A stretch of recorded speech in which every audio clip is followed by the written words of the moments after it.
కలిపి నైవేద్యంగా సమర్పిస్తారు.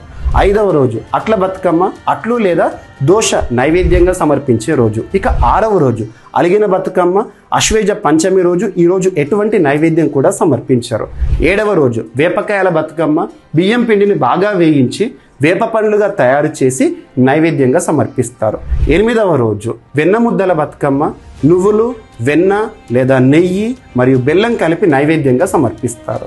9వ రోజు చివరి రోజు సద్దుల బతుకమ్మ. ఆశ్వేజ అష్టమి నాడు, అదే రోజు దుర్గాష్టమిని కూడా జరుపుకుంటాము. పెరుగన్నం, చింతపండు పులిహోర, కొబ్బరన్నం, నువ్వులన్నం అనే 5 రకాల నైవేద్యాలు తయారు చేసి సమర్పించే రోజు. మహాలయ అమావాస్య నాడు ప్రారంభమైన బతుకమ్మ సంబరాలు ఆశ్వేజ అష్టమితో ముగుస్తాయి. 9 రోజుల పాటు బతుకమ్మ పూజించిన మహిళలు చివరి రోజైన సద్దుల బతుకమ్మ నాడు చెరువులో నిమజ్జనం చేస్తారు. ఆశ్వేజ మాసం ఆరంభం అమావాస్య రోజు నుంచి బతుకమ్మ వేడుకలను 9 రోజుల పాటు